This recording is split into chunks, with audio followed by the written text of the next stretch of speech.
നമസ്കാരം. വരാനിരിക്കുന്ന ലോക്സഭാ തിരഞ്ഞെടുപ്പിൽ ആലപ്പുഴയിലെ മത്സര ചിത്രം ഏതാണ്ട് തെളിയുന്നു. മുതിർന്ന നേതാവും ജനറൽ സെക്രട്ടറിയുമായ കെ.സി. വേണുഗോപാൽ തന്നെ മണ്ഡലത്തിൽ മത്സരത്തിനെത്തിയേക്കുമെന്നാണ് സൂചന. സംസ്ഥാന നേതൃത്വത്തെ മത്സരിക്കാനുള്ള സന്നദ്ധത കെ.സി. വേണുഗോപാൽ അറിയിച്ചതായാണ് റിപ്പോർട്ട്.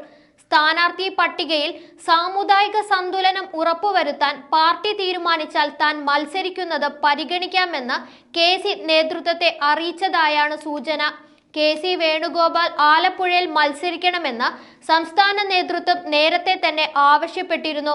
കെ.സി. ഇല്ലെങ്കിൽ രാഹുൽ മാങ്കൂട്ടത്തിലിനെ പരിഗണിക്കുമെന്നായിരുന്നു റിപ്പോർട്ട്. എന്നാൽ മത്സരിക്കാൻ വേണുഗോപാൽ തന്നെ സമ്മതം മൂളിയ സാഹചര്യത്തിൽ രാഹുൽ മാങ്കൂട്ടത്തിലിന്റെ സാധ്യത മങ്ങി.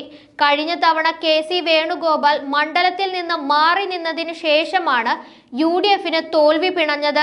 2014 ഇവിടെ വെന്നിക്കൊടി പാറിച്ച കെ.സി. സിറ്റിംഗ് MP ആയ ആരിഫിനെതിരെ ഇറങ്ങുമ്പോൾ ഏറ്റവും മികച്ച മത്സരം നടക്കുന്ന മണ്ഡലങ്ങളിലൊന്നായി ഇത് മാറുമെന്ന് ഏതാണ്ട് ഉറപ്പാണ്. കെ.സിയോ യുവരക്തം രാഹുൽ മാങ്കൂട്ടത്തിലോ ആലപ്പുഴയിൽ ഇറങ്ങുമെന്നായിരുന്നു ആദ്യഘട്ടത്തിൽ തന്നെ ലഭ്യമായ വിവരം. കഴിഞ്ഞ തവണ ആറന്മുള നിയമസഭാ മണ്ഡലത്തിൽ അവസാനം വരെ രാഹുലിന്റെ പേര് കോൺഗ്രസ് നേതൃത്വം പരിഗണിച്ചിരുന്നു.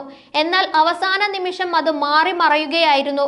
എന്നാൽ ഇന്ന് പിണറായി സർക്കാരിനെയും പോലീസിനെയും വെല്ലുവിളിച്ചുകൊണ്ട് നേരിട്ട് സർക്കാരിനെതിരെ സമരം നയിച്ചതിന്റെ അനുഭവ പരിചയവും രാഹുലിന് മുതൽക്കൂട്ടാണ്. പക്ഷേ മത്സരിക്കാൻ കെ.സി. സമ്മതം മൂളിയ സാഹചര്യത്തിൽ ഇനി രാഹുലിന് ഇക്കുറി സാധ്യതകൾ ഇല്ലെന്നാണ് വിലയിരുത്തൽ. അതേസമയം രാഹുൽ ഗാന്ധി വയനാട്ടിൽ മത്സരിക്കുന്നതിലും അടുത്ത ഒരാഴ്ചയ്ക്കുള്ളിൽ തീരുമാനമുണ്ടായേക്കും. വയനാട്ടിൽ മത്സരിക്കില്ലെന്ന സൂചന രാഹുൽ നൽകിയിട്ടില്ലെന്നാണ് നേതാക്കൾ പറയുന്നത്. അമേഠിയിലും രാഹുൽ മത്സരിച്ചേക്കും. ഗാന്ധി കുടുംബം വടക്കേ ഇന്ത്യയിൽ നിന്ന് മാറി നിന്നാലുണ്ടാകുന്ന പ്രത്യാഘാതങ്ങൾ കണക്കിലെടുത്താണ് അമേഠിയിൽ നിന്ന് വീണ്ടും ജനവിധി തേടാൻ രാഹുലിനെ പ്രേരിപ്പിക്കുന്നത്.